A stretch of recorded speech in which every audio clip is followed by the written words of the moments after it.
we'll record our sessions so that if you miss one of these Wednesday sessions, there's a YouTube channel out there that hosts the videos of these Zoom gatherings.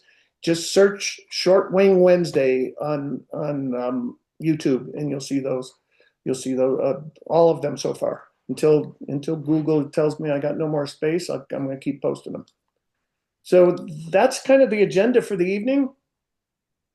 From a meet and greet perspective, I think, and I know there's some season ticket holders that have done this every 2 weeks, but for the new folks, maybe if you can just share your name and your location, where you're calling from, or your base, and what kind of short wing or what aircraft you fly. This is not just short wingers, but what kind of aircraft you fly or planes you fly. And then we did this last time, but I still think it's a viable question to ask, is what kind of performance question do you hold in your mind's eye? Are you still not quite comfortable with, or an issue that's out there? And then that can even, maybe we don't spend 10 minutes on your question, but someone can post in the chat, or someone can just say, hey, I can help you out with that, and we can build those connections. So that's what's on the agenda for the first 25 or 30 minutes. You know, the phone person's called me twice. I may have to, when next person's doing the meet and greet, I may see if that was Greg calling. But let me just introduce myself real quick, and then we'll go on to the next person. Again, my name's Jim Wood. I'm based at Rocky Mountain Metro Airport, which is north and a little west of Denver. I'm under the Class Bravo, but it's as you can see, well, I guess you can't see the tower on this. It's a Class Delta airport, a pretty busy airport. It's not uncommon for us to be in the top 10 most busy GA airports in the country, and Centennial Airport, which is pretty close to us, is usually in the top 3 or 4. So we're a hopping airport. And there's a picture of my 1958 Tri-Pacer, 160 horse Tri-Pacer.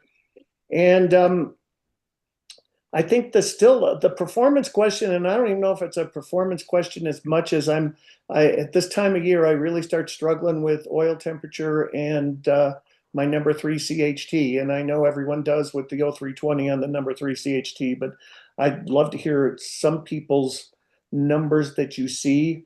Usually on my climb out, within 10 minutes, I'm pushing 425 or so. And my oil pressure, and when it's about 85 degrees outside, I'm seeing 195 or so. So that's just a thought. Pressure or temp? Temp, not oil pressure. Oil temp. Yeah, oil pressure would be popping out oil temperature. I'm sorry. So, Jim, why number? You mentioned that before. Why number 3? That's the hottest cylinder. Yeah. Well, I got that part. Why is that the hottest cylinder? Well, I've heard that from several folks, that's their hot one. It sounds like it's very common though. Yeah. 0320, but does it get the least amount of cooling across it, or? That's why it runs the hottest. Yeah. Crazy. Yeah. So cool. So who else would like to just chime in? I don't do it in order or alphabetical or anything like that. Bob Gibson. I'm out of Clearwater Air Park in the Tampa Bay area. We're about 70 feet above sea level. I'm part of an 8-person group that has a flying club with a 1953 Tri-Pacer, 0290 engine. However, I think at our last Zoom meeting, I mentioned that we had made the decision to go forward and purchase a 150 horse engine to upgrade our airplane, and it arrived yesterday. So we've just opened the box at this point. The top parts inside the box were all the exhaust system components, and they look very good. We're encouraged by what we see there. So next step is we're going to yank it out of the box and get it all cleaned off with some mineral spirits, and then start looking at details before we do an install. But we have the 0290 just about ready to remove at this point. I think if we remove the bolts off the engine mount, it's ready to take off. So to your performance question, I guess one of the things we're looking at here is we have found a propeller through Wentworth for this engine. And by the way, this this 0320 did come off of a tri-pacer, but we have found a prop to go with it, and I believe it's a Cincinnati. We're still awaiting its delivery, but if there's any recommendations on prop pitch or other things related to that 0320 retrofit, I'd be happy to hear from you. You don't know what pitch prop you got coming? No, sir, I don't. Cool. I don't even have the model number in front of me yet. We have a friend of the club who's an IA and frequently signs off our annuals every year. Two of our members within the club are A&Ps and do most of the annual work prior to that. But this IA found the prop for us, and we're having it shipped down and have a local shop lined up to fully inspect it when it arrives. Cool. Hey, thanks, Bob, for the quick talk. Who else would like to jump in? Well, I don't know if you can hear this. This is Ron Burns. I'm Bolivar, Missouri. First time meeting. Got a 1958 tri-pacer, 160 horse, and it's factory brown with 2,900 hours on it. And it's 320, so it's a brand new factory I03 or 0320 160 horse motor. So you're out in Baldwin. Where are you keeping that? Bolivar. Yeah. Bolivar. Where? Oh, Bolivar. I was going to say Bolivar. I thought you said Baldwin. Bolivar is very far away from Baldwin, Missouri. Yeah, Bolivar, Missouri is where I'm I at. actually got a cousin that lives down there by you in Bolivar. Yep.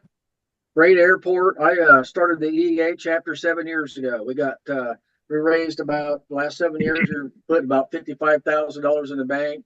Got a VTL 54 donated to the EEA chapter and a couple other airplanes, and we fixed them all up and sold them out and put the money in the bank. Our last governor came from your area, didn't he? He sure did. Yeah. He's right down the road from me. Yeah. Holy cow, Ron, I'm so glad you joined. Thank you. Yeah, me too. I love my tri-pacer. You and me both. We got the same model year too. We'll have to meet sometime. Sounds good. Where are you from, Bob? I'm up at Sackman, just across the river from St. Louis. I got you. Awesome. So I'll get in touch with you when we have our fall fly-in. We have it in October. Be great to have you up for it. Yep, good deal. I joined the chapter in Springfield too. I'll join that club. So awesome. Cool. Who else would like to introduce themselves? I'll go ahead. My name is Dan. I'm based out of Southern California, like Los Angeles area, El Monte, and I have a 1956 red and tan tri-pacer 150. Love it. Great plane. And last week I had an issue, or 2 weeks ago, I was asking about exhaust fumes in the cabin and stuff like that. And wouldn't you know it, I put the old hose on the other side of the exhaust and blew into that. And sure enough, I had exhaust or air coming out of the, I think it's the number 3 piston where the exhaust manifold joins the piston area. So I noticed some there, and it was a little bit of a weak screw, so I screwed that down, and it seemed to improve a lot. So Cool. Yeah, thanks for all your help. Awesome. Great. Thanks, Dan. Thanks for joining again. Who else would like to do some introduction? Josh Eberly. Can you guys hear me? Yeah, we can, Josh. I'm based out of Middletown, Ohio. I currently have a 1956 tri-pacer, 150 horse. It's been out of annual since 2010. So luckily I met Tom Anderson through the Short Wing Piper Club, and he's been helping me fix it up. You're a lucky man. He's close to you. Yeah, he's close. Like 3 hangers down. Oh, cool. I want Tom Anderson 3 hangers down. Dang it. That's awesome. Well, thanks for introducing yourself, Josh. Thank you. Who else wants to hop in? Oh, I guess I can start talking. Will Cumley, got a 1960. What you doing, dude? Come on, let's go. Can y'all hear me? Yeah, Yes, sir. Okay, sorry. Yep. So yeah, I got a 1963 Colt that my wife and I purchased about 2 years ago when I was stationed down in Ventura County, California. Since then, the Navy has moved me up to the Seattle area, so I'm based out of Jefferson County, 0S9 up in Washington State. Let's see what else. That's the aircraft. It's a nice little plane. We've totally updated it so it's IFR capable, and I should be finishing my IFR rating on Friday if everything goes well. And then I guess performance question I've got is the plane was rebuilt about 20 years ago. It's got the O235 in it, so I've got the 115 horsepower motor with the Casper Labs spin-on oil filter. And I've noticed ever since buying it that the oil pressure fluctuates with throttle.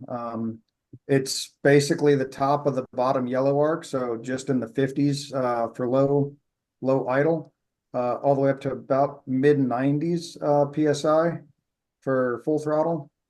And I'm just curious if that's normal because whenever I look at documentation on Lycoming and Casper Labs and stuff, they say if it chases the throttle, then the adapter plate probably is not the correct adapter plate. But then I've also talked to other people in there saying that that's a normal swing for idle to full throttle. What's the top of the green arc on that oil pressure? It shouldn't be 90. No, it's about 85, and I'm usually pushing low 90s at full throttle. In cruise, I'm sitting right at around 80 psi. So in cruise, it's not an issue, but on climb out, it's in the yellow. It never hits the red line, which is 100. I've come close the last couple of flights after annual, so I'm hoping that that's just something that needs to be adjusted after the new mechanic looked at it. But it's 85 is the top of the green line, and I'm above that on climb out. Wow. Mine idles. Remember, it can go down to 25 psi at idle. Right. Yeah, and I'm well above 25. I'm in the like high 50s for idle.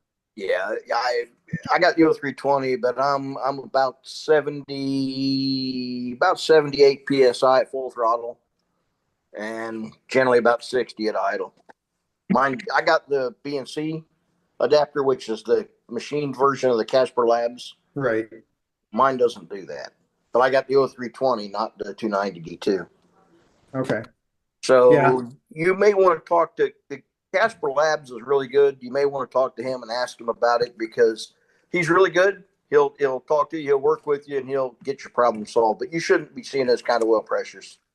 Okay. Yeah. If anyone's got a phone number to reach out to him, I'd greatly appreciate it. It seems like everything I found on him is 5+ years old, and they really don't have a website to speak of. Yeah, I think I'll see if I can get find it for you. Cool. Thanks. Awesome. Hey, thanks for introducing yourself. Well, who else would like to join? Or I'm not say join, do the meet and greet. Dan Simpson here talking to you guys. Wanakee, Wisconsin. I got the 55 Tri-Pacer. 25 years I've owned it. Great piece of equipment. Only performance question I got, and I've been talking to Steve Crothers about it before as well, but the oil pressure is great. Engine overhaul's got about 60 hours on it. Had a prop strike a few years ago. And I'm running oil temperatures up here in 205, 210. Okay. Some 215. I've rechecked all my baffling. I've did some sealing on the baffles around the areas that might have a little air escape. I think I gained 5 degrees out of it by doing that. The shop I had done repairs that's expected. Really hot weather, I'd worry about it, 95-degree temperatures, what that temperature is going to run at. But you guys got any ideas? You got spit on filter, Dan? No, I do not, Steve. Okay. No. Oil pressure runs really good on it. Used to run too high. You guys are talking about oil pressure, but they set it up. Poplar Grove did the work down in Illinois, and it's got good readings. And I guess oil temperature is okay. I mean, to me, people say 180, 190 is about average. Well, all the years I've owned this airplane, it's never been below 200. I got the old brass and copper oil cooler on it, which I had overhauled years ago. I don't know if I should send it out for a reservice or I should buy a $1,000 aluminum one or put up what I've got. Not worry about it. Well, with Matt's Harrison cooler, he was always up around 220, 225. We switched to the Aero Classics aluminum, and he's running about 190 now. Wow. So it was 220 to 225. That to me is pushing the numbers really high there. That's why we switch coolers. So if I'm running, 210, 215, as I'm doing right now, it's running great. Not to worry. You're all right. You're within Lycoming's limits. It will not be interfering with Floridians. It will take pressure off our jails. We obviously have normal criminals too. And so it's going to be a force multiplier for the feds. They've asked us to do this, and we're stepping up. And I think it will lead to more deportations. I really do. Well, that's the ultimate goal, as always. Governor DeSantis, thank you very much. I'm sorry, I thought. Yeah. Well, I'll leave it alone, guys, for now. I think I'll just monitor it and see if I can seal up more on it. But it's doing fine, so I'll just let it ride. Yeah, once you start climbing, once you get over the obstacles, let the nose down. It'll cool. Oh yeah, I generally fly at 2,500 at cruise, and last flight I took with it was 50 miles, and the air temperature at the time was 70 degrees, and it got up to high as 210, 215. That was as high as it went, and I was cruising along. So I just don't want to get caught getting too far out of line and cause some trouble with that expensive engine. Yeah, I come back from Maryland on Saturday. It was about 93 ambient. I went to 6,500. My oil temp never got over 185. And you got the aluminum cooler, or do you have? I got the 9 fin cooler behind number 4 cylinder. Okay, so you're behind the cylinders. Okay, very good. Thanks, guys. Hey, thanks. Who else would like to jump in? Introduce yourself. Sorry about that background noise. I thought someone was adding to the conversation, and then I heard sounded like the news on someone's TV. So I'm sorry I didn't catch that quick enough. Somebody was added. This is Greg Alberian from Polyfiber. I just showed up, guys. Hi. Oh, great, Greg. Oh, okay. Yeah, if you can hang for another 10 minutes, are you okay with that, Greg? Absolutely, no problem. All right, cool. Who else would like to jump in and introduce yourself? Where are you from? What's your fly? So I guess I could jump in here. I don't know if my video is working, but you look great, Mark. You look like $1 million, buddy. Great.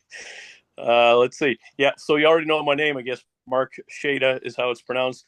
I'm in Western New York State, so I keep my my Colt, which is a 1961 tail dragger conversion. Keep it at a grass strip called Gaines Valley Aviation up by Lake Ontario. Cool. This is the first time I've been able to join.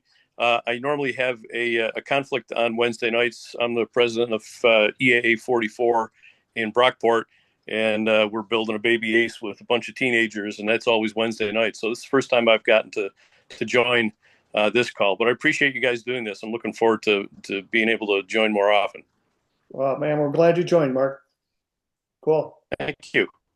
Who else would like to introduce yourself? Jim, Can you hear me? Yes, sir. Jim, I'll jump in. Scott Nuttman from Centennial Airport in Denver, and just really thankful to link arms with Jim on the Zooms.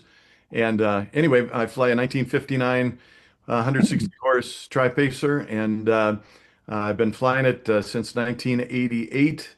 It went down for 12 years for a wing restoration, and anyway, redid the wings, and we're back up and just really enjoy flying it.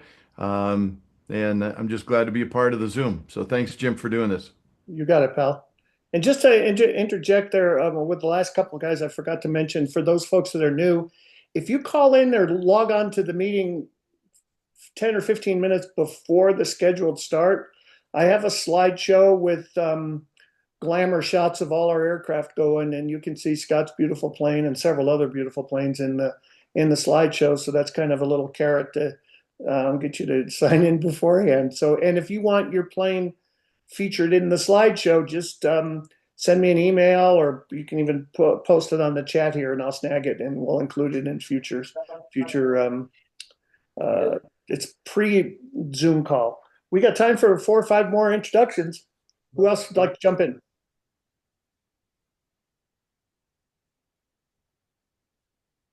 Don't everybody speak at once. Or if you're all speaking at once, you're all on mute. One of the two. I'm going real quick here, but I already said it. Bob Oakes, live in St. Louis, fly a 54 Tri-Pacer 135 right across the river, across the JB Bridge in Columbia, Missouri. Grass strip 2450, I think is the length of it right now. So enjoying it. I am still working on the landing gear. It's taking way too long to fix one. I had I landed a little high one day. So working on fixing that piece. There you go. Cool. Thanks, Bob. And again, if somebody I know are new to Zoom as well, so you'll need to unmute yourself on your screen. You can either click your name and unmute yourself, or there on that toolbar on the bottom of the Zoom over in the far left says audio. Just click that, and you can even, if you really want to be like graduate level Zoom, if you press your space key on your keyboard and hold it down, you can unmute yourself. So again, we got a couple more minutes. Please introduce yourself. Tell us where you're at, what you fly. Hello. Hi there. Sally Luce, Hi, Grove Sally. Field, Camas, Washington. I've been a member forever, and I found you late. Not very good at Zoom, but I have a guy here on the field that's selling 2 Pacers. So he's got them on Barnstormer, and if you want to give me a holler or get a hold of me, if you look in the old books, my same email is still there, sluice190@gmail, and I'll get you in touch. Great. I'm glad you found us, even though it took a while. Well, Phil Parada finally sent out an email that I read before the Zoom was over. Where are you from, Sally? Right across the river from Portland, Oregon, Grove Field. Okay, cool. So you're in Oregon. No, I'm in Washington. Oh, you're in Washington also. Yeah. Okay, thank you. Awesome. Thanks, Sally. Who else would like to introduce themselves? Yeah, hi, Ray Eaton from Michigan. I have a 64 Colt that's been totally restored, and we're doing some avionics at this point, so it's not flying, but I hope to be up in the air here very shortly. Man, I'm trying to get avionics in mine, Ray. I think I cried about this last 2 weeks ago, didn't I? Trying to find an avionics tech in our area I got better luck booking Taylor Swift for my granddaughter's birthday party. You think I'm joking? Yeah. And you're trying? Wow. I can't find it. He must have Elon Musk money. So I'll tell you a quick. I shouldn't do this because well, maybe I won't because we're recording this. But yeah, never mind. I'm not gonna say anything. I can't do it. Like that was horrible to even breach that subject because. Yeah. Who else would like to? I'm not gonna say it. Who else would like to introduce themselves? Hey Jim, we got Jerry on here from O Dark 30. I think we should hear from Jerry. Oh, Jerry's good. I mean, we're all family and we're not supposed to have favorites, but Jerry, go ahead and introduce yourself, Jerry. Are you there? You're on mute, pal. Are you talking about me? Yes, sir. Good morning. Well, I think I classify as a season ticket holder at this stage. Yes, sir. I'm flying currently a PA-22 1960 160 horsepower. Just got the fresh C of A yesterday. I'm also flying an L4 Cub and rebuilding a PA-12.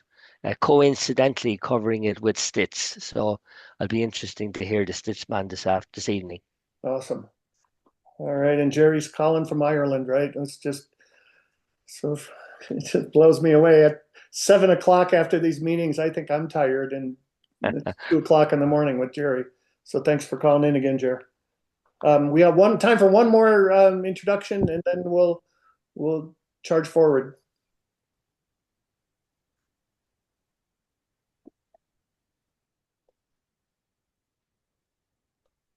Last chance. Everybody's bashful. Unbelievable. It seems like it always does that when I say one more minute. All right, so let's just do this. We'll move on because I know we've got Greg on the line. We did start 2 weeks ago with opening up the floor real quick. If there's any regional presidents that want to report on what's going on in their area. If I don't have the list in front of me like I did in the last time, but if there's any regional presidents, chime on in. Well, I'd like to just say something. I'm not a regional president, but I talked to a couple of guys down here in Southern California, and we might try to get something going. Although one of my buddies, Brian, older guy, and he's been in the group for a long time, he said that it always fizzles every time in Southern California. So if anyone has any tips, just let me know. Yeah. Hey, Dan, there's a lady, I think her name's Angie out of French Valley. She's got a beautiful colt that she just restored like a year or so ago. She's on the Facebook group. She was talking about trying to do the same thing when I was down there. I just left there about 6 months ago. Yeah, she's an airport manager. Yeah, Oh, yeah, exactly. okay. Yeah, she's the airport manager there at French Valley. Oh, cool. I'll try to yeah. reach out to her. Yep. And then I know there's a couple of colts and tri-pacers out in the Ventura County area, but I never was able to get in touch with those individuals. Every time I saw them, they were flying, so it was kind of hard to talk to them. Okay.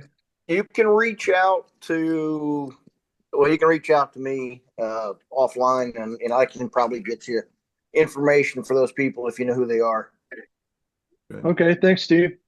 And another thing I can recommend, Dan, is I don't see any reason why you couldn't put a small blurb in the Short Wing Piper Club News or in the supplement. Okay. You can, but if those people aren't members, they don't get it. Oh, okay. Yeah, that's true. Yeah. You can, however, put something on the Facebook page. Yeah. Okay. All right. Well, like I said, I'm, thinking about it, conceptualizing. So, I don't know how much responsibility it is, but, we'll see how that goes. So thanks for your help. Yeah. You got it. All right. Any other, if there are regional presidents, I still say, Dan, you stuck your toe in the water. You're the lifeguard. So I think you are a regional president of whatever. Tom Anderson is too. Okay. All right. Let me go ahead and then move on with Greg. Tell me, Greg, I apologize if I'm butchering your last name, Albaran, with Polyfibers here. Greg Albarian, close enough, Jim. I was not even, yeah, it wasn't bad. Okay. And I will say that, about 4 weeks ago, when we talked a lot of tube and fabric, a lot of fabric questions and issues, and you said you wanted to get someone with, maybe a few of the vendors to come talk. I will say I reached out to like 5 or 6 vendors, and Greg with Polyfiber is the only one that responded. So, what's that tell you, folks? What's that? What's that tell you? Well, that's what I'm saying. Whose product should you be using? There you go. So, Greg, I don't know if you have a screen you wanted to share. If you wanted to, if it's formal or informal, I can let you take over the screen if you want to do that. But it's entirely up to you, Val. No, Jim, I didn't really know what to expect, and so I didn't prepare anything formal. But I thought because there was going to be a serious number of members here that I thought we might all just ask questions. You might have some questions, or if you want me to share something, I certainly can. I really just wanted to kind of be a resource for you. And thank you for whoever it was that said that tells you something about what you should use. A lot of guys don't like to work after hours. I get that. But at the same time, sometimes you got to do stuff in the middle of the night. That's just life. So, anyway, I'm here for you. Does anybody have a burning question that I can help you with immediately? I know there's somebody. Well, could you summarize the use of Rejuvenator on the fabric? We've got a plane that has not my plane, but that has some on the back of it has some serious cracking in the coating, and I believe what's on there is actually a Randolph product. I'm not sure it's but you're the same company so anymore. So um, I'm just wondering, just how should we use that rejuvenator? Okay, that's a two-sided question because if you fellows know, and lady, there's rejuvenator for dope and Randolph products, and there's rejuvenator for polytone and polyfiber products. The concept behind them is similar. The way they work is a little bit different. The way they unfold as you're operating with them is a little bit different. And the way they're supposed to be used typically is back in the days when, in the early days of dope, rejuvenator might be used every every 6 or 12 years, or maybe 18 years, to put more elasticity back into the coatings because time makes them more rigid. Just the passage of time. It doesn't have to be, moisture hitting the surface of the aircraft. It doesn't have to be UV light. It's just time itself will embrittle the coatings. Same with polyfiber coatings, with the added factor that dope itself will shrink over its entire lifetime. That's why the shrink temperature difference between seconite and dope and polyfiber and its products. So the idea is this: if cracking shows up on a surface and it's polytone, not a urethane, or if it's butyrate dope, you can, in the case of dope, shoot a mixture of 3 parts 3 parts butyrate thinner with 2 parts rejuvenator, shoot on 2 or 3 coats over the surface of the affected component, allow some time for the stuff to soak in, give it 30 or 40 minutes in between. And then what will happen is the plasticizer, the resin, and the solvents will soak down into the coatings, go all the way down to the fabric, and kind of inject new life into the system, kind of making it the concept is to make it new again, because plasticizer sometimes migrates out over time. The chemical properties or the physical properties of the resins sometimes deteriorate over time. The concept behind rejuvenator is to put this stuff back in so it makes the material more supple and able to handle some more life and look prettier in the process. It's the same for polyfiber, except you shoot that material straight out of the can. Now, here's where they differ in terms of manifestation. I won't be long-winded. I'm not going to take up the whole session on this, but when you shoot on rejuvenator and it's thinner over a dope surface, the material will it'll get all shiny on you. It'll look really pretty again, like you just shot it.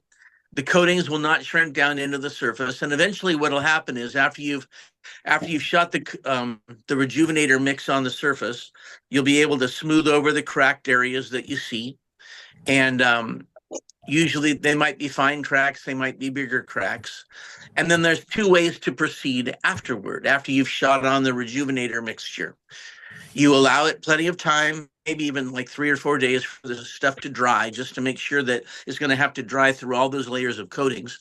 And then you can either go directly to shooting color if it looks like the system is pretty young still on the aircraft, or if you need to and you're concerned about UV exposure to the fabric, you put down some silver and then you go back with some color. And all the dope components are shot 1-to-1 with their thinner. So you either shoot Randofil with thinner and a reducer, or you shoot your colored butyrate, or if you want to, you can shoot urethane over the top. In the case of polyfiber, it's different fairly significantly into how it shows up. When rejuvenator and thinner are shot on dope, they sit on the surface. They don't really suck down into the coatings with gravity. When you shoot on rejuvenator with polyfiber, however, if you have a yellow airplane, for example, typically the coatings or the rejuvenator itself, which is again a blend of plasticizer, resin, and solvent, and some additives, and soak down into the coatings that are present, the polytone, the poly spray, and the poly brush, go all the way to the fabric, re-inject all those components, re-inject new life into it.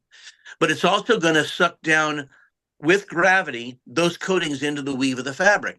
So if you have yellow airplane, for example, you might end up seeing some silver showing through, or if there's white beneath the yellow, which is usually the case, you might see some white showing through. In the case of rejuvenating polyfiber, and then I'll stop after this really statement. When it soaks down in, after you give it the 3 or 4 days to dry, again, applying the same way as dope, you shoot on 3 coats, 30 minutes to an hour in between, smooth over the cracks gently with a gloved finger. And then after it dries for 3 or 4 days, you'll have to definitely shoot some more silver on the surface, because it's soaked down in, and if it made any of the coatings thin that are sitting on top of the fabric, you want to make sure you have sufficient silver there to make it last a good long time. And then either go back with white or go back with your given color. You can go directly to color, but I recommend using silver after the rejuvenator on the polyfiber job, because it does need a little bit more cosmetic handling, if you will. I hope that clarifies things. Yes, is there a preparation that you should do to the either the polytone or the dope surface prior to putting on the rejuvenator? Only scuffing after you've cleaned the surface.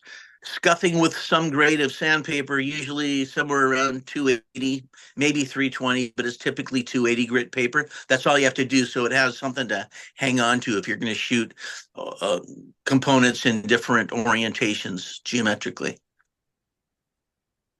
Okay. Thank you. Mm-hmm. Hey, Greg, my name's Dan, and I took the polyfiber fabric class a couple months ago, and I think it was Steve that kind of led the class, and he's great. And I also know Wally, I think he works with you guys, and a guy named Nando, all great guys. So thank you so much. My question is, do you guys have any sort of small batch paint, like touch-up paints, like almost like a nail polish or something like that? That's like a nail polish bottle with different colors to like just kind of do like little dibs and dabs here and there if like a rock hits, a leading edge or something like that. Dan, we don't have anything that small, but there's something else that you can do that might not be common knowledge. Whether it's with enamel, which I would never recommend using, or with polytone and reducer, or butyrate and reducer, or even aerothane or ranthane and catalyst and reducer. We do sell quart-size cans, which are not all that expensive. If there's some special circumstance and you're doing like 6 different things and it's a bloody nightmare to, buy 6 different quarts to do 6 different silver dollar patches, I mean, we could probably do something for you in the way of making you pints. But here's what I'm getting at. If you're willing to get the quart of paint, which is typically maybe 1 or 2 colors, there's an easy way to handle it in terms of spraying if you're not set up and you don't want to do the artist brush thing. And that is, you can buy one of those pre-existing, it's called a Prevol spray set. It's like a do-it-yourself aerosol. Okay, yeah. So that works really well, and it works really well with urethanes as well. You just blend the catalyst and the thinner, mix them together, give them a few minutes, put them in the little canister, and you can squirt on a surface. You can probably shoot a 2-foot by 3-foot area, and it does a fine job, even with urethane. Really lovely. We don't have the nail polish bottles. That'd be way too labor intensive for us. I'm sorry about that. No, yeah, it's fine. Just curious. Good that you attended the seminar. Nando and Waldo are over in the gym about 1,000 yards from you right now. Yeah, great guys. And Nando did my first annual a year ago. Really nice guy. Oh, that's right. You're Southern California, right? Mm-hmm, mm-hmm. How often and where do you do those seminars, Greg? Really all over the country. Most recent one, we have them in Vegas, Pennsylvania. We've had them had several of them in Oshkosh. Usually Spruce or the brothers, Nando and Waldo, put one on here at Flaybob at least once a year. But our guys, either Nando Waldo not so much anymore, but usually Austin will be traveling around the country doing them all over. And the EAA are typically the ones who kind of suss that stuff out and set up the schedule for the year, we're going to probably be a little bit more actively involved going forward. But another thing that happens sometimes is somebody might call us from an EAA chapter and say, "Hey, man, we're working on a Ginny.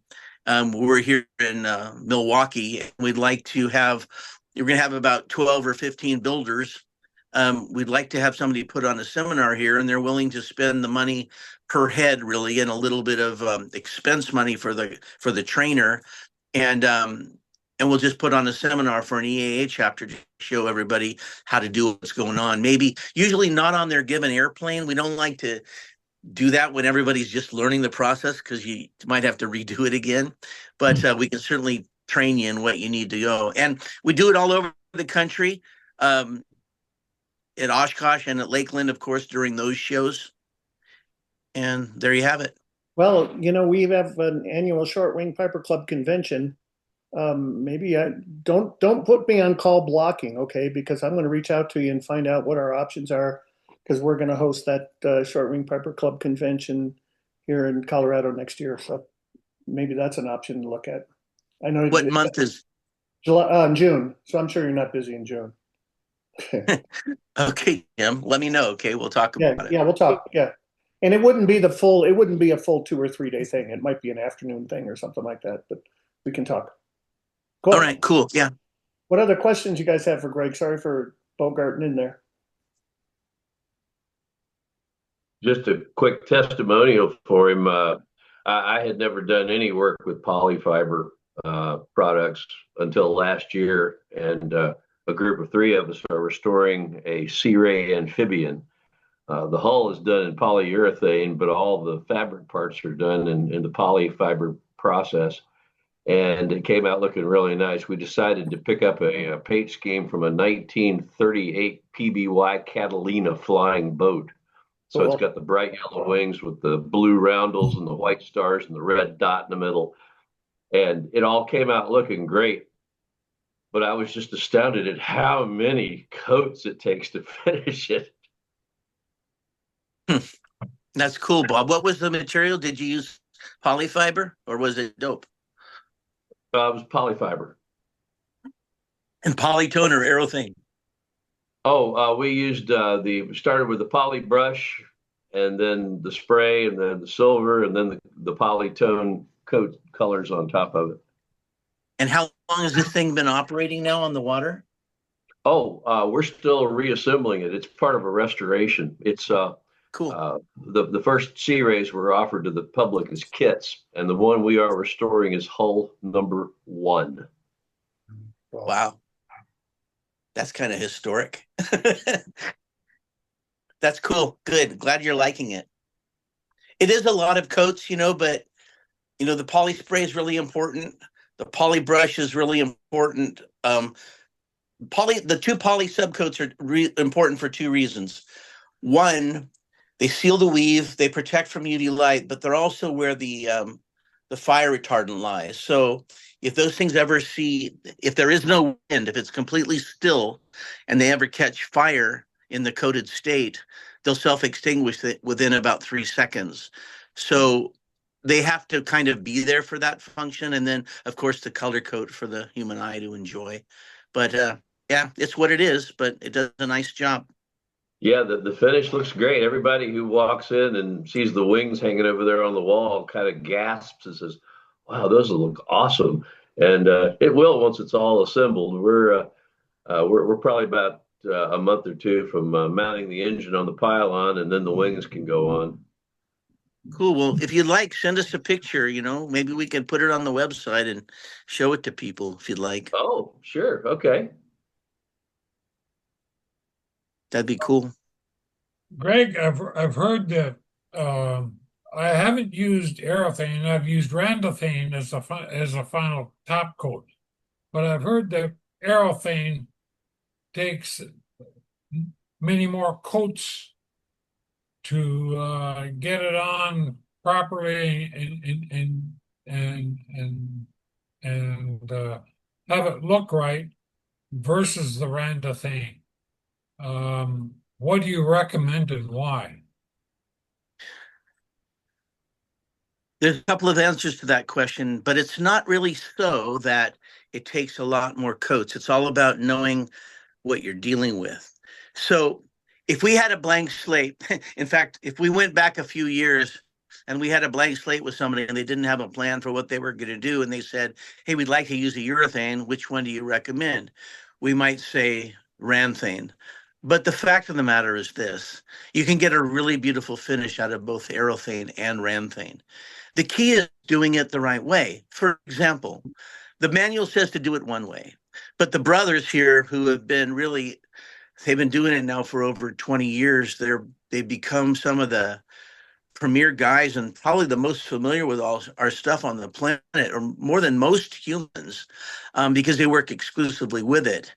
And they've pretty much come up with a system where they put down a light coat and then 2 wet coats. But in any case, 3 coats should do it. The only caveat is this. I alluded to it earlier. If you're going to shoot bright yellow or bright red, put down white first, because if you try and shoot lemon yellow over silver, it's not going to turn yellow after even 9 coats, okay?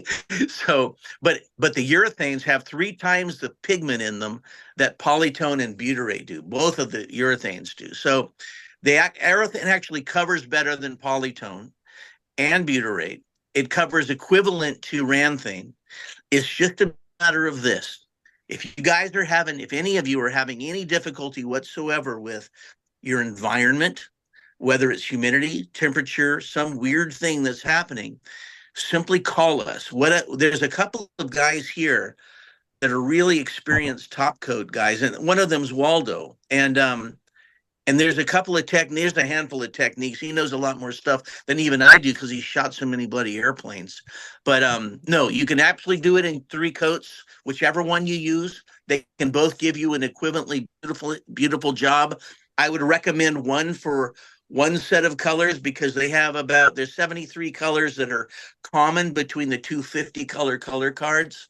So they're not all the same. Juno white on one card is not the same as Juno white on the other. And but at the same time, you'll get a lovely finish out of both. And we made it so that now you can put aerothane as well as ranthane on dope. And you've always been able to put ranthane as well as aerothane on top of polyfiber. So call us if you want some technique information. We can show you how to do it in 3 coats and be very happy. Hey, Greg, could I get your email address and I'll send you those Sea Ray photos? Yes, absolutely. My email is Greg, Greg, at Con Aircraft. That's Charlie Oscar November aircraft.com. Okay. Thanks. Your medium fabrics, what are you up to now? Because I got a hold of some medium 4, and that stuff is horrible. I hate that. Why is it horrible? What are you seeing? Well, one, you got to be careful. When you get your max temp, you can't leave the iron set on it because it'll melt a hole in it. I don't know why. The -5 has never done that. The -3 has never done that. The -4, I don't know why, but you got to be careful with temperature. My iron is calibrated, but if you're not careful, you'll burn a hole in it. Okay, now that's a different bit of physics to me. Let me explain. If you look at polyester fabric, of which our stuff is really a subset of nylon, okay? Sure. The idea is that you shrink, in the case of Seconite, you shrink it to 250 for the use on dope, but for polyfiber, you shrink it to 250 to equalize pressure and then take it to 350 to kind of make it as tight as it'll be because the coatings are static. They don't shrink over time like dope does. So, but the idea is this, that in either case, whether it's any iteration of fabric, medium dash nothing to medium 1, 2, 3, 4, 5, they all have pretty much a melting temperature at about 406 Fahrenheit. Okay. Yep. 406. It's only 50 degrees between the highest shrink temperature and the melting point, in theory. Now, the density of the weave of the fabric might make it so that the temperature builds up and the heat doesn't escape fast enough so that it creates a higher temperature, and that's what's causing your issue. We've never recommended putting fat iron on a fat piece of fabric and then going off and eat lunch. Oh, no, I no, mean, no, no, no, no. okay, so how long are you talking here before it starts to melt? About 2.5 seconds. Huh? About 2.5 seconds. You don't as long as the iron is moving, it won't melt. But if you stop, it'll melt a hole in it. What iron are you using? I'm using the iron I've used for the last 25 years, but I check calibration before I use it. So okay. It's actually only 349 degrees, and I didn't want to screw with trying to get 350. But all right, let me tell you how irons work. They're fairly crude electronics. If any of you or EE is out there, here's the way they work. They have a thermostat a little bit different than most things. They have a point where, not like your house, where if you drop the temperature 1 or 2 degrees, it'll kick on your air conditioner because you're burning up. But in the case of an iron thermostat, its threshold of tolerance is 50 degrees. Oh, which sure, means that's hysteresis. Hang on, let me explain this to you, and then I'll tell you what I really have to tell you about what's going on here. Bottom line is you need a new iron, and I'll tell you why.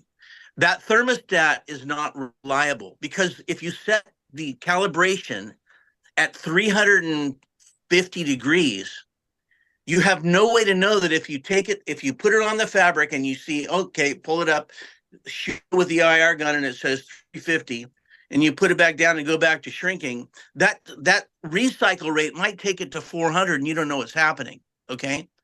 So what I want to recommend to you is this. The guys operated for years, literally in excess of, gosh, more than 15 here in our shop, doing, $1 million birds with $13 Walmart irons. Those days are pretty much unnecessary now. We hired an electronic engineer really to do it of his own, with his own company, to create an iron. Sale point is about $180, but it's got really good electronics. It's got a perfect circulation rate within 1 to 2 degrees, just like a house.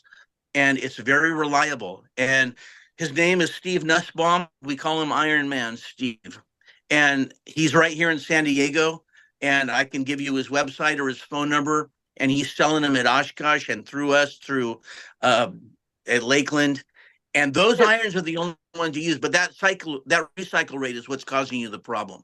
So why can't I take that same iron at the same temperature, set it on a framework of fabric with -5 on it, and walk away from it? It'll never melt a hole in it. It's the fabric. It's not the iron.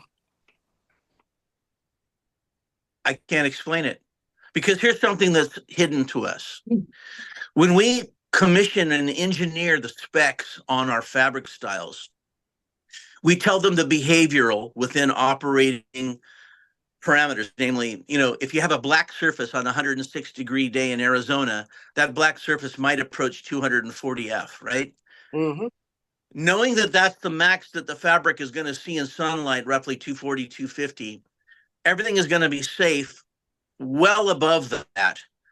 When you're at 350 and you're hitting it with an iron and it shrinks, I can't see why. And also, I've never heard of anybody other than you tell me what you just told me.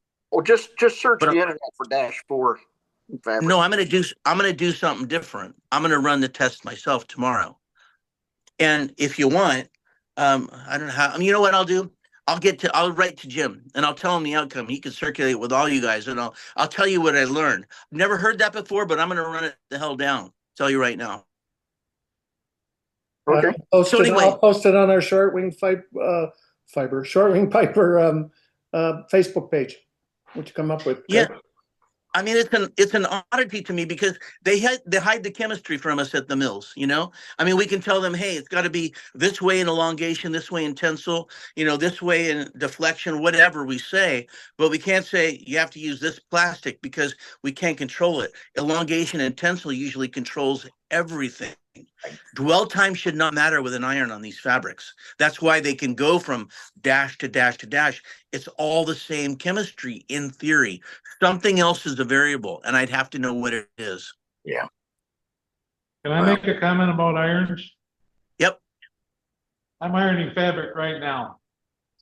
And I'm using what is probably my grandmother's General Electric iron that was made in Bridgeport, Connecticut. God knows when, and it's the best iron I can find. And it's old. I believe it, man. My dad's 80-year-old channel locks were incredible for as long as they lived. Everything old is great, but I tell you, this new iron is good. I know it's got a higher price point than other stuff, but it's half the cost of a ski wax iron. Is bigger, and it's designed specifically for this. And Steve's an airplane guy, and he's supported. If anything goes wrong with it, he'll fix it for you or send you a new one. I mean, he's really cool and really reliable, and it's all his business. Okay. Can you send me, Greg? Can you send me his contact information and I will do that, Jim, talk to him right maybe after our meeting. if he'll do a group buy. Absolutely, he would. Sweet.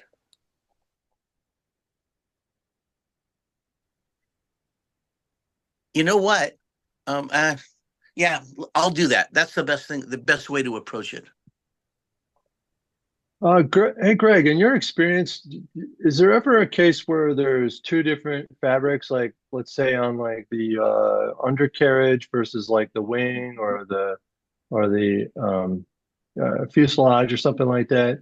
Because I feel like I could see on my plane, it just feels like the landing gear legs might have been covered like well before the wings, for example. Have you ever seen that? Yes, and I'll give you 3 examples real quick. 3 months ago, I walked into Waldo's shop, and he showed me a Cub that they were working on. They had just shot the fuselage in a really pretty yellow. It was absolutely beautiful. And he said, "Hey, Greg, look at this." And I walked over there, and right down the very center line spine of the fuselage, where there was a tape on top of the stringer, he said, "This on one side on the top is -4, and this on one side of the top was -5. They were completely indistinguishable from one another." Okay, that's number one. Number two, a buddy of mine, I think we got a Kit Fox once to pay a bill that was a long time due, and John let the guy build it for himself on the clock as an experiment. And the way he ran it, he put lightweight fabric and some experimental coatings on the sides. He put heavy duty on the bottom, to combat rocks. It was beautiful. You could tell the difference in the weave. Absolutely. Okay. So, I mean, guys do it all the time. The other thing is that 30 years ago, this is probably something you gentlemen might have encountered. 30 years ago plus, maybe it was 35 and before, there was a very special fabric in existence. It was called HS90X. And this fabric was a stitched polyfiber material. It was a medium weight fabric, namely it had a tensile strength of like 100 pounds per inch, like the present day stuff does, medium weight. But it was the weight of light fabric. It was half the weight of normal medium. Guys would put it on certified aircraft, probably up through 150 horses, and the stuff was just flipping amazing. They loved it because it was really light and really strong. There is no more. I've looked for 25 years trying to find it again, to make it again, to engineer it again. Haven't been able to. So what ends up happening is somebody has to do a patch on that thing. They have to put medium on it because it's the closest thing. You don't want to put heavy. It's just going to look a little bit different, but still not so much. We used to do fabric seminars and workshops in heavy duty, and the stuff came out beautiful through Polytone. So yeah, you can see different types of fabric on different components on the same aircraft. You can even see varying systems, like stitch on the wings or polyfiber on the wings and dope on the fuselage. But the fabric itself, even though our friend with the Renegade iron, which I don't know, I really got to suss that out. Those materials they're all similar chemistry. They just look a little bit different, and usually you can't tell unless you get a magnifying glass within about 4 inches.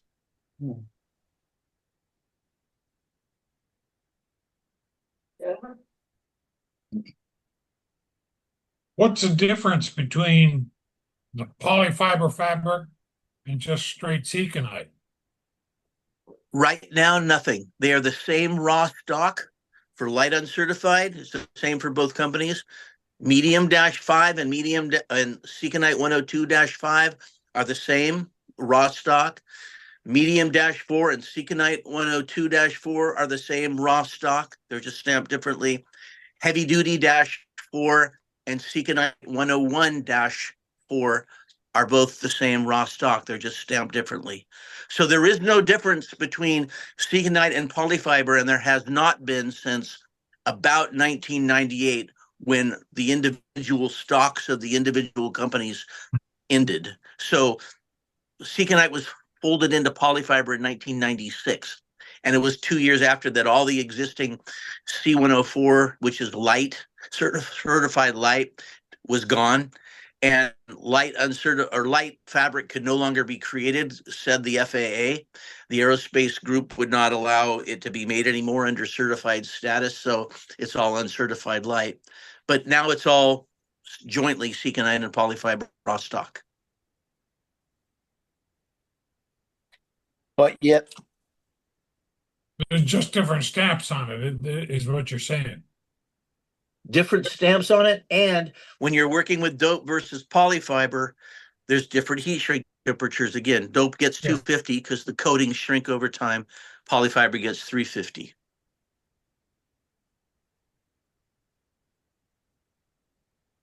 There's one other thing to mention, one deviation from that rule that I just described. If any of you have looked at our website and downloaded a manual, you will likely have seen 3 and one Spanish one. The third manual, besides Seconite and polyfiber, is one called Stargloss. Stargloss is actually based on a Seconite STC fabric. It uses a cement called StarTac, but you're probably familiar with what that is. But the system, because it's polyurethane and it's static coatings, they don't shrink over time like dope does. That Seconite fabric underneath Stargloss, which is a very similar system to, but we think better than, the AirTech and the Superflight systems, because those two are modified urethanes. This all urethane system, including a urethane primer, requires that the fabric be shrunk, Seconite be shrunk to 350. That's the only deviation. Okay.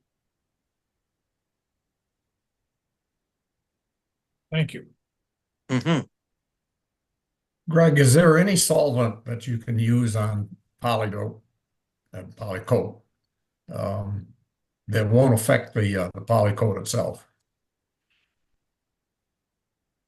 Any solvent? Well, if you know a little bit about solvent, there's 2 primary types. There's aromatic, which is a benzene ring, and then there's aliphatic, which is a linear molecule, okay? The linear ones, like acetone, MEK, are going to destroy things pretty fast, okay? That's how you can take a swipe and go all the way down to raw fabric really quickly.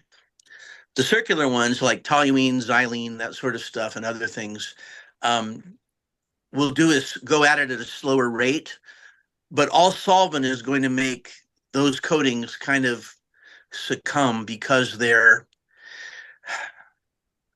part of the system, and then what made the system is made of. So when you put some back on it, it wants to go back into its liquid state. Deviations. Gasoline is kind of a dirty toluene blend. You can wipe that off if you're quick about it and not have an issue sometimes. But if you leave it on polytone long or dope long, it can leave a stain. Urethane, you're probably good. The other question is alcohols. Alcohol, sometimes gents use to clean, or people use to clean their surfaces with alcohol. Don't recommend it, because here's the problem with it. If you know a little bit more about the solvent market, when you go to a hardware store, you look at the shelf and you might see the can of toluene or can of xylene, can of acetone, but it comes typically out of the surplus market. It's not like it's urethane grade material like we get here at the factory or through PPG or one of the big paint companies. it's probably 70% acetone. It might be 30% mineral spirits. So when you put it on the surface, it could cause kind of a mess and sometimes pollute your fabric and your coatings.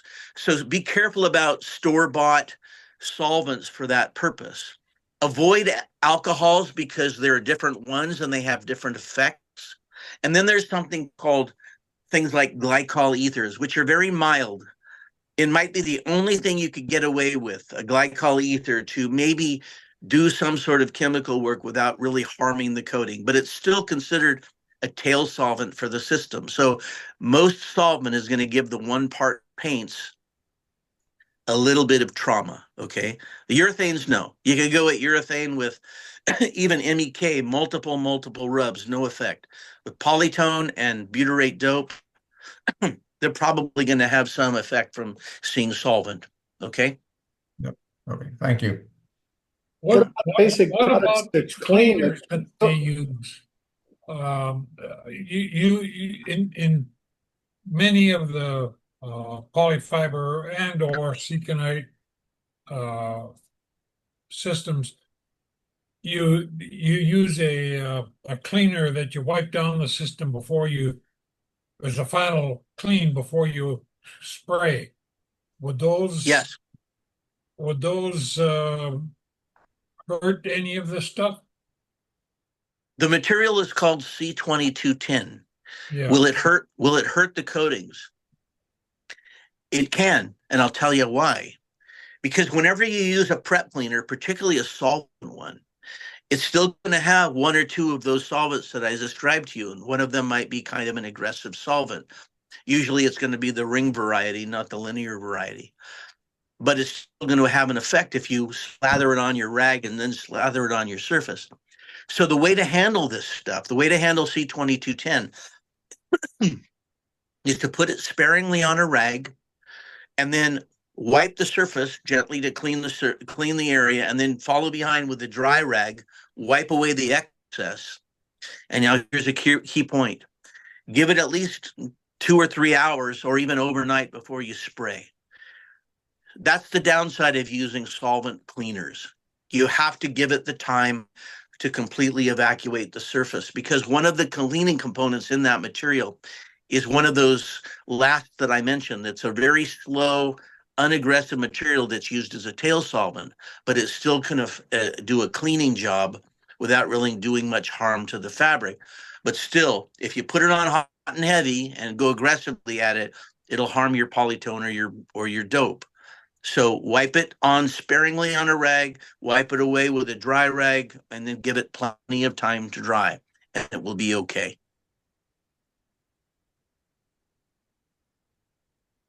Good. Very good.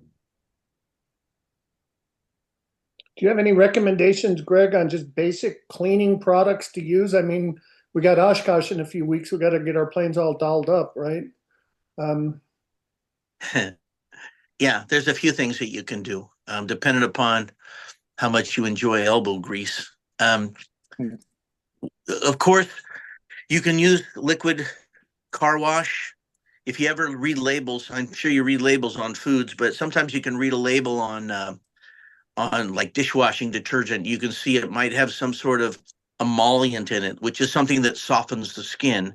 You don't really want something like that, but something like Joy will work well. A liquid car wash is typically going to be good for all of the paint systems as a rule. Of course, use it dilutely, do it in dilute fashion. We also have C2210 here. Excuse me, not C2210. It's called 310 cleaner, which is an alkaline cleaner, just a fancy way of saying it's a high pH detergent, if you will. You, again, dilute that well with water and clean the surface. And then that'll take away all the dirt and typically take away the grease.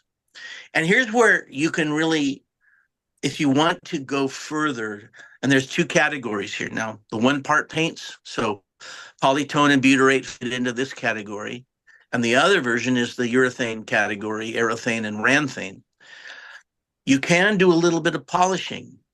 Now, I'm going to take a minute here to explain this, but I'm hoping that because there's enough of you here, categorically it might fit in somebody's consciousness pretty well. So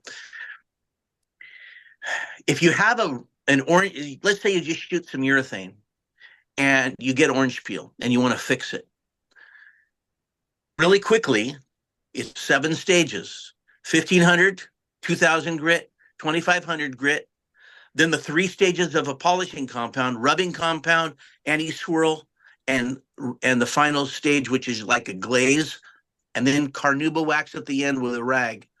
And that'll take your orange peel down and make it look like glass. That's an extreme case of an negatively affected urethane spray job. At the other extreme end, with polytone and butyrate, if it's just dirty or it's been outside for a year and you just want to make it nice again, you can take the final stage of that polishing compound, the glaze, whether it's 3M or any sort of polishing automotive type compound. The final stage is a very, very soft and creamy material. It's actually an abrasive, but it's so subtle with its abrasion that it'll make little micro scratches and clean off all the outer oxidation on the dope and on the polytone. And then when you go over with the carnauba wax and the rag, it'll seal all those micro scratches and make it shine really nicely.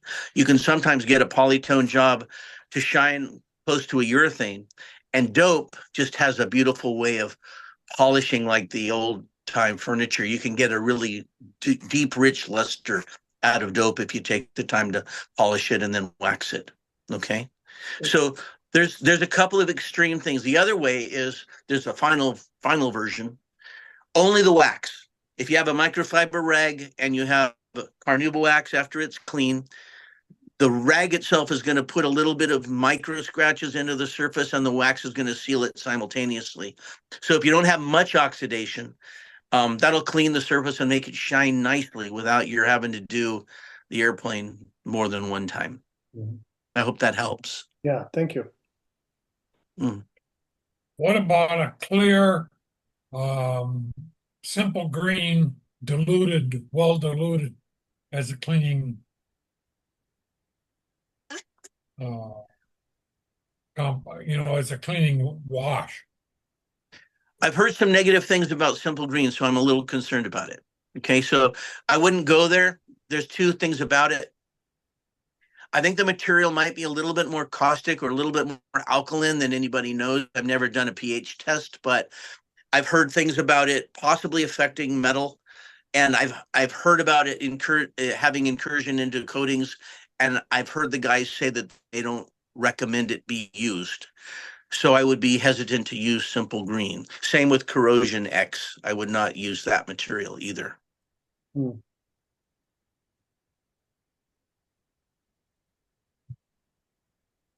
Question, Greg. 2 grades of simple green, the clear and the green stuff. The clear stuff was made initially just for areas to get rid of where it didn't affect the metal. The colored stuff affects the metal. The clear stuff is supposed to not promote corrosion. Are you saying there was a material called like something like simple clear versus simple green? Well, it may be, maybe they changed it. It used to be called under the name, but it was a clear liquid, not a green liquid. Yeah. That was sold as simple green. They made it, and the reason for it was in some aircraft, at least, they found the colored stuff would promote some corrosion. The clear was meant to avoid that. I cannot verify or refute that. I don't know. Okay. Greg, another question over here from Dan in SoCal. Let's say we had like some lubricant kind of enter the inside of the fabric, like say like on that jack screw on the elevator jack screw, kind of can drip down. Is that a concern, or is that a worry for the fabric or anything like that? Typically not. Typically not. However, things are typically evaluated in terms of degrees. If it's a lot of stuff that gets in there, each one of those threads that makes the X and Y direction on the fabric has 37 filaments in it. There's a lot of space in those threads to soak up stuff, okay? And if they soak up stuff and they soak up a lot of stuff, and it's of a detergent or liquid or lubricant variety, it could just kind of smooth itself to a place where the staining starts to show through the coatings, possibly. That could happen, like when there's a fuel incursion from a broken line or a leak. When that gets behind to the backside of fabric, sometimes that will make the outer coatings maybe delaminate with time, but that's also a solvent incursion, not just a detergent incursion. Also, there's some colorful stuff in there. There might be some ether and some other components for air that we don't know. But as a little bit of lubricant should not really cause harm. And the poly brush, the idea behind it, if you can see my hand, is the reason that poly brush and nitrate dope are the first coat is brushed on is so if this backside of my hand that you can't really see is the top surface of the fabric, when you brush the material through the weave, the poly brush and the nitrate go through and grab hold like that. So it's encapsulating the weave of the fabric. So in large measure, when you've done that portion of the system right, which is on which all of it hangs, mind you, is grabbing through so that everything subsequent is just shot on top. That encapsulation prevents most stuff from getting to it. Okay. Mm-hmm. Cool. Thanks. Mm. Do you have any guidelines of how much cracking is too much cracking, or how much of like I don't know, like when things become like an issue, or I guess that's an A&P question, huh? Not necessarily. I treat it, my attitude toward it is like a dentist. When you get wind of a cavity, it's better to deal with it because if you don't, it could get worse. And the thing you want to avoid more than anything on an airplane that's of high value, and most importantly, because it's carrying your body around, is you don't want the fabric to get weak by seeing UV light. So there's two ways to heal cracking. Is there two ways? There's three ways to heal cracking. One is to repaint it, but sometimes if the coatings are old, and remember I told you just the passage of time will cause the coatings to embrittle. When that happens over a long period of time, the coatings might just not crack on the top, they'll crack all the way through to the fabric itself. And so if you just put on some new coatings on top, it's going to crack again fairly soon. That's even true of an old job, an old dope job where you put urethane on the top. After a year or two, the cracking will probably come back. Option two is to rejuvenate. Rejuvenate on an old job where it's cracking is hit and miss, but it's probably going to again reappear even if you shoot a urethane over the top. Rejuvenation will work on younger jobs on dope. I'm talking less than 15 years, 12 years, depending upon what kind of life the airplane has lived, how brutal the wind and the engine has been on the fabric components. And then the other way, if you really want to hide it, let's say the airplane is fine, except right along the longeron on the side of the fuselage, you got a crack that goes all the way down from front to tail. There's a way to do it so that the crack never reappears, and that is you treat it like a patch. You scuff up what you have, and you can do it on top of the coating, or you can take it down into the coating a little bit into either silver, or if you want to go to poly brush, or if you want to go to raw fabric, you can. You don't have to. You could do it really right on top by scuffing with maybe 180 on the top. Glue a piece of fabric on there, maybe paint edged.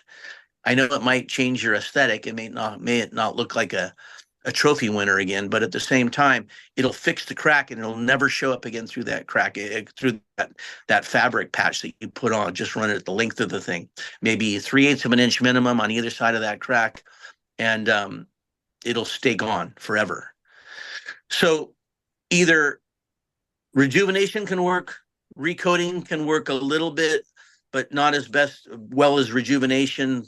But the best of it all, when cracking really occurs and it's an older job, the only way to keep it gone is to have another second piece of fabric that's hiding it forever. Cool. Thanks. I think we probably have time for maybe one more question, if that's okay with the group. And Greg, I wanted to honor your time. And how about one more question for Greg?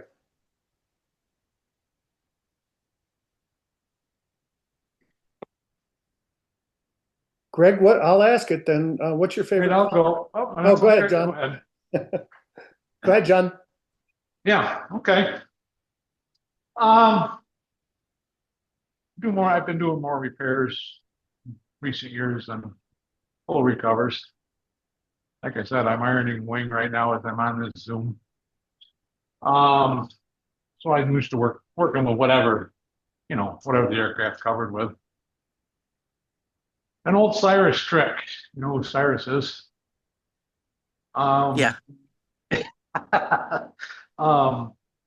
Rejuvenator in the top coat. What about it? It can work. A small percentage of rejuvenator will give it a little bit of an extra flash, if you will, a little bit of extra gloss.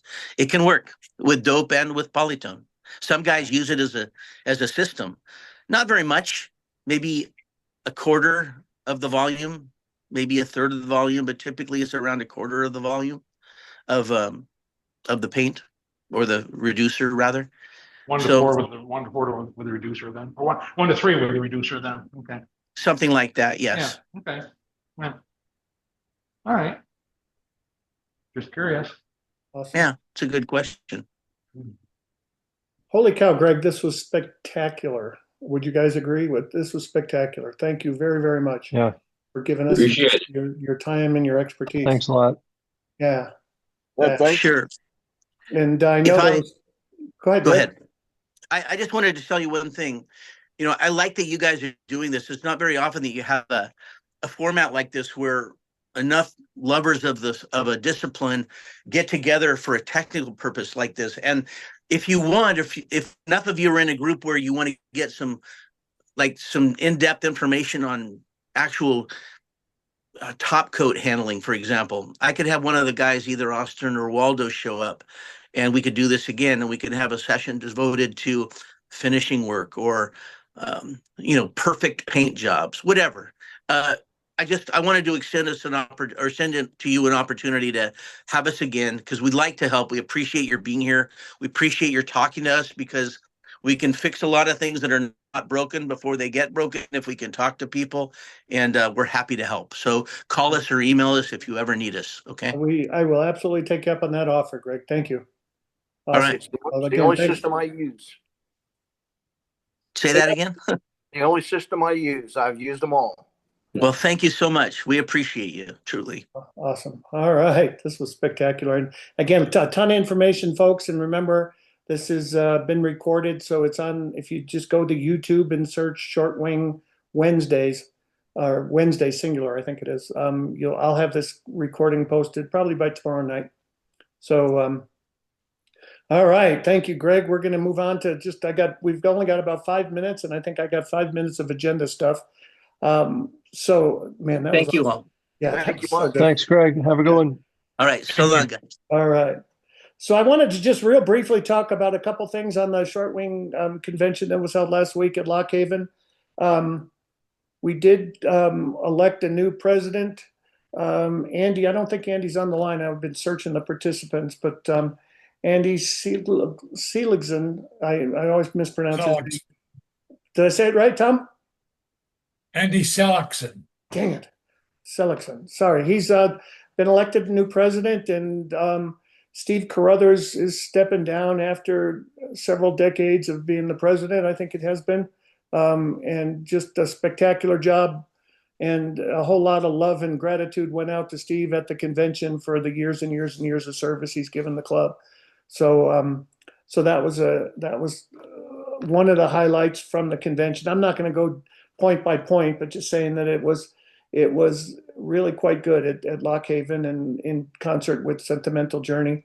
And then one of the things, just since I got the mouse clicker, I was going to tell you that my buddy Scott Nauman, who's on the call, and I volunteered to do the 2026 convention.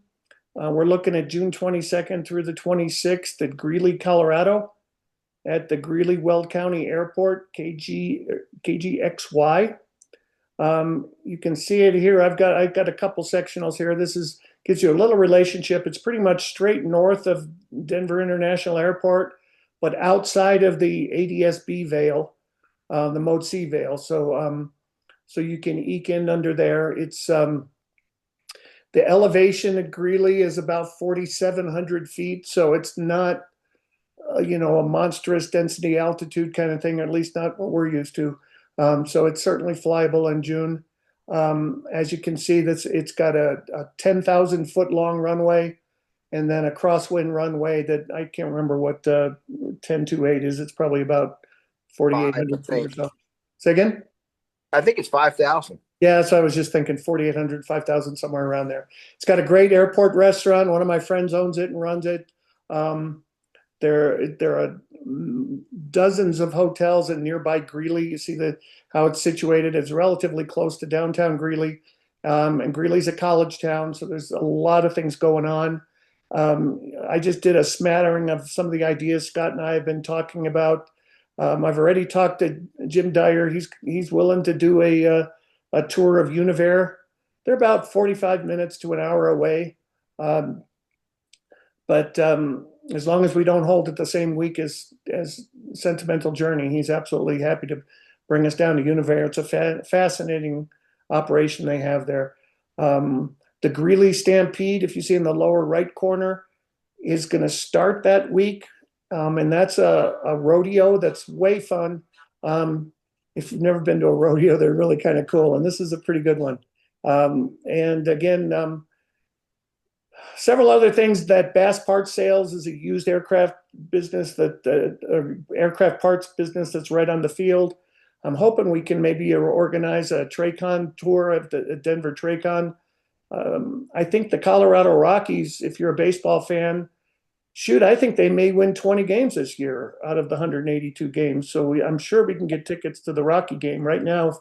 If you want to go to a Rocky, game, you call them and ask them what time the game starts. They say, "What time can you get here?" It's kind of wow.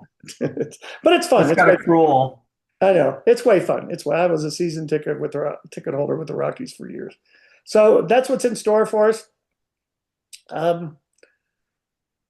A lot more to come. Okay, we're meeting with the airport manager Friday, and we just got shut down at one of the hotels I was hoping to hold it at, but there's a gazillion hotels out there. Any open mic issues? We're at the top of the hour, so again, I want to respect the time everyone I committed to. But are there any open questions or open mic ideas or feedback or anything you'd like to bring up to the group?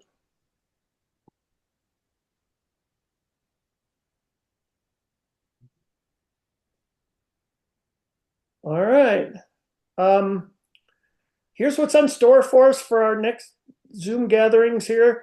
July 9th is 2 weeks from tonight, and we're going to talk home flight simulator setups. And I'm doing that intentionally. I thought scheduling it that time because a few folks, I just had lunch with a guy today that is going to fly into Oshkosh for their first time ever. And there's this extraordinary event that you can leverage flight simulators to practice FISC arrivals. So I thought that might be a timely discussion to have. Then the 2 weeks after that is the week of Oshkosh, and I'm going to be out there, so I don't think we're going to have a Zoom call. I don't want to do it, and I'm not sure I can. It'll be right in the middle of very close to dinner time, right before the night air show. So I think we're going to postpone July 23rd, and then I thought on August 13th, which is 2 weeks after that, that doesn't sound right. That looks like 3 weeks after that. Maybe my math is wrong. So put a pin in the date. But no, the August 13th. That's right. It's the second Wednesday. I thought we could noodle around some popular STCs that y'all have done, and maybe see if I can get a rep or two to talk about STCs. But that's kind of on a little longer term horizon. And I will let you heard me talk with Greg. I'll reach out with that fellow that sells the irons and see if he'll do a group buy for us. maybe knock a little off the price. Who has questions or comments or feedback or emotional outbursts or anything? Maybe one quick question on this new 0320 engine that we just got and haven't taken out of the box yet. I did reach around the back and it feels like it's got a spin-on oil filter designed, or a mount for a spin-on oil filter, no filter on the engine. Has anybody used this oil filter adapter from B&C Specialties? Yes. Mounts it at a 45-degree angle? Yes. That I heard a yes. So there's room to fit it in there under the cowl. Now, what year airplane? It's a 53 Tri-Pacer. Can't use it. Can't use it. Nope. You got Okay. a master cylinder in the way. I'm sorry? You got a master cylinder in the way on your motor mount. Oh, okay. You'd have to relocate that master cylinder to use the B&C or Casper Labs. I see. If it's got a Lycoming oil filter adapter, you need a hole in the firewall. Because that Matt's got one on his airplane. There's a big caved-in spot on its firewall because it points straight back. Small 3-inch pipe pan works just fine that you still rivet into the firewall. I have one. Oh, okay. Cool. Yeah. So whichever adapter you have, but if it's B&C, you have to move your master cylinder over about 3/8 of an inch to the left. Okay. I'm not saying you can do that. I'm just telling you where it has to go. I understand. I appreciate that. You make a mounting plate that goes between the motor mount and the master cylinder that relocates the master cylinder. You might have to do a little whittling, but it'll fit. But as it is, there's a interference problem. Well, I was going to say with that rear-mounted spin-on oil filter, it looks like it'd be limited by the filter length as well, because that looks like it's getting pretty close to the firewall. That's what the pipe pan on the firewall's for. And you use a short filter. Okay. S1 filter. 10,008-1, I think it is, or 10,010-1. Yeah.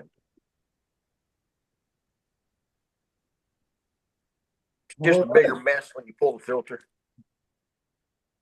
Okay. Appreciate that. All right, guys.